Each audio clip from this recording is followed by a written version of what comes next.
Você que já fez uma obra em casa sabe que sempre sobra um pouquinho de massa, de tinta. No caso das tintas, a Suvinil criou em 2020 a iniciativa Suvinil Circula, em que você pode destinar de forma correta embalagens e tintas que sobraram aí da sua obra. E aí você contribui para o ambiente sustentável. Para falar sobre as políticas ESG da Suvinil, hoje a gente conversa com a Andréia Ferreira, que é gerente de sustentabilidade da Suvinil. Andréia, obrigada por participar aqui do podcast Visões ESG. Queria que você falasse sobre a construção das políticas ESG na Suvinil. Oi, Luana. Obrigada, um prazer estar aqui. Obrigada mesmo pelo convite. É sempre uma honra falar sobre sustentabilidade para todo mundo, né? É sempre legal a gente trazer a perspectiva de que Suvinil é uma marca BASF, né? E a BASF, como empresa global, né, tem um propósito muito claro, que é fazer química para o futuro sustentável.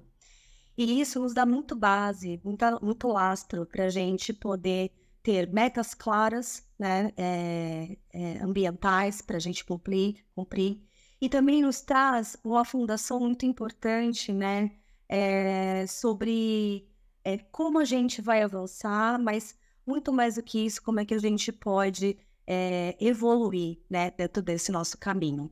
Olhando para isso, né, é super importante a gente trazer que a Suvinil já vem tratando a sustentabilidade, né, muito antes dela ser o centro das conversas, né, de hoje em dia, né? A gente tem um lastro muito importante com o nosso programa de ecoeficiência chamado Suvinil Mais Ecoeficiente, né? É um programa que tem no total 14 anos de vida, né?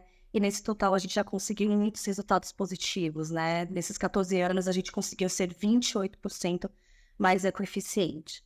Agora, olhando para essa questão, né, da estratégia ESG, né, olhando para isso, a gente sabe que é muito importante a gente ter essa base, né, esse começo, esse lastro, mas que a gente precisa dessa base, essa base ir avançando cada vez mais para soluções para o consumidor. Afinal, nós somos uma marca B2B.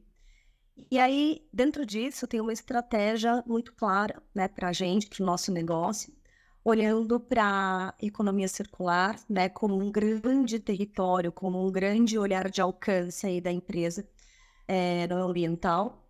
No social, olhando para a educação e capacitação, né, a gente acredita muito que a educação pode ser uma alavanca para mover a sociedade, né, para a gente poder mover as desigualdades e contar também com a governança, não somente com a força global da BASF, né, mas da governança, como é que a gente pode, dentro da nossa atuação regional, como é que a gente pode também influenciar não somente a nossa cadeia do varejo, né, mas como a gente pode influenciar a nossa cadeia de fornecimento, como é que a gente pode olhar e ajudar também no desenvolvimento do setor. Então, a gente olha com uma parte muito importante essa questão ESG. E aí, trazendo para um pouco de realidade, de palpável, né? É muito interessante a gente trazer, né, alguns números e alguns olhares, principalmente quando a gente fala em economia circular, né? Quando a gente vem escutando, né, cada vez mais a preocupação do consumidor em atuar também ali, né? E a gente sabe que o resíduo é um ponto muito importante ali, né? É um problema que ele vê no dia a dia.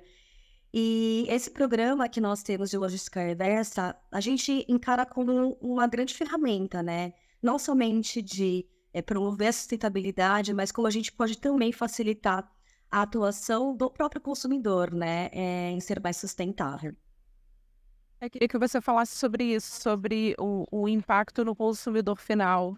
Como vocês percebem essa diferença do consumidor hoje, que é muito mais ativo, muito mais consciente sobre as mudanças climáticas, e o impacto do consumidor na empresa e da empresa também no consumidor, porque é uma via dupla, né? Com certeza.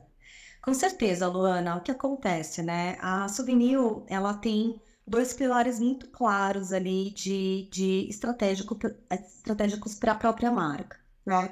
Uma é facilitar a jornada de pintura. A gente sabe que quem já pintou aqui sabe que tem muitas etapas, muitos processos. Não é fácil escolher um produto, né? E também ser uma marca de tinta sustentável, né? Quem sabe ser a mais sustentável do Brasil. Mas olhando para isso, a gente, há um tempo atrás, foi investigar um pouco, né, com o consumidor, quais são as dores desse consumidor na jornada, e olhando também para essa questão de sustentabilidade, né, como que a gente poderia contribuir para poder dar essa via, né, de mão dupla, né, a gente fazer essa troca com o consumidor. E a gente escutou, né, de mais de 80% das pessoas entrevistadas que uma das maiores dores na jornada, né, estão relacionadas com restos de tinta e as embalagens, né, o que fazer com isso. E aí foi que aí que a gente pensou em levar essa dor, né, e trazer como solução para o nosso consumidor algo que sanasse isso, né? Como é que a gente poderia resolver esse problema? E aí a gente tem um programa, né, de inovação aberta que chama Fora da Lata, e a gente lançou esse desafio lá em 2019, 2020, dizendo, né, olha, a gente gostaria de facilitar, né, a jornada de pintura com essa questão do pós-consumo, e como é que a gente poderia destinar não somente, né, as embalagens, que hoje a gente já tem no mercado, né, há muito tempo já, com o próprio Prolata, mas como é que a gente pode também resolver a questão das sobras, né, porque muitas vezes a sobra de tinta é também uma dor, e enfim, né, o consumidor não quer ficar com aquele resto de tinta em casa. E aí a gente conseguiu uma parceria com o Iató, né, que foi uma startup que a gente acelerou, e a gente criou o Souvenir Circula lá, né. Começamos em 2020 com um projeto piloto, com 3 grupos de clientes em 3 cidades, São Paulo, Rio de Janeiro e BH. E depois disso a gente aprendeu muito, apanhamos bastante, e a gente fechou um modelo que pudesse ser expandido, né? E aí hoje a gente está nesse pace, né? Com o Souvenir Circula, um programa pioneiro que destina não somente embalagens, todos os tipos de embalagens, de todos os fabricantes, não é só da Souvenir, tá? Então, embalagens plásticas, metálicas, embalagem de papel, que a gente tem uma embalagem de papel aqui que a gente lançou há um tempo atrás, embalagens de todos os tipos, né, e de todos os fabricantes. Mas não é somente as embalagens, né, a gente também consegue destinar as sobras de tinta.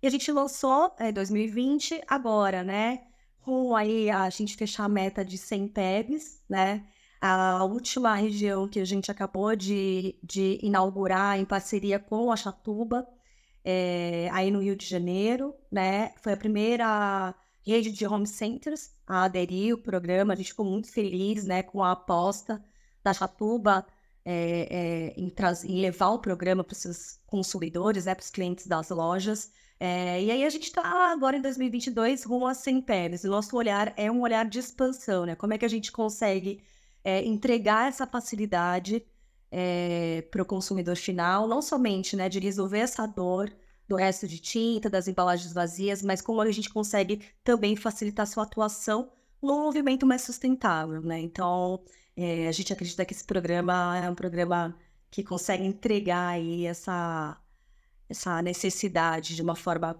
bem interessante. Construção, as políticas de ESG já estão bem estabelecidas ou você, na sua visão, ainda precisa caminhar muito para ter aí uma concretização aí da política da ESG no meio de construção? Luana, eu acredito que o meio ele está em discussão, avançando, né? Não acredito que a gente tenha chegado aonde a gente quer. Eu posso falar especificamente, né, sobre a atuação da Abrafat, né, que é a Associação Brasileira dos Fabricantes de Tinta, que estabeleceu há algum tempo já um programa setorial de sustentabilidade, que a gente chama de PSS, da Abrafat, que tem um comitê formado por um número vasto ali de fabricantes, né, que discutem periodicamente as questões do setor, olhando especificamente para a sustentabilidade. Então, assim, eu acho que a gente precisa caminhar bastante, né, mas eu vejo muitos movimentos importantes e avanços importantes sobre a evolução mesmo, né, do setor em relação a essa questão de práticas ESG, regulamentações, né, e como é que a gente pode atuar e contribuir cada vez mais para isso. Andréa Ferreira, gerente de sustentabilidade da Suvinil, obrigada pelo bate-papo aqui no podcast Visões ESG. Obrigada, Luana. Eu sei que é um prazer estar aqui com vocês. Podcast Visões ESG volta na semana que vem com mais sobre empresas que adotam políticas sobre meio ambiente, sociais e também de governança que fazem a diferença em um mundo que precisa cada vez mais da sustentabilidade. Visões ESG, investindo no futuro hoje.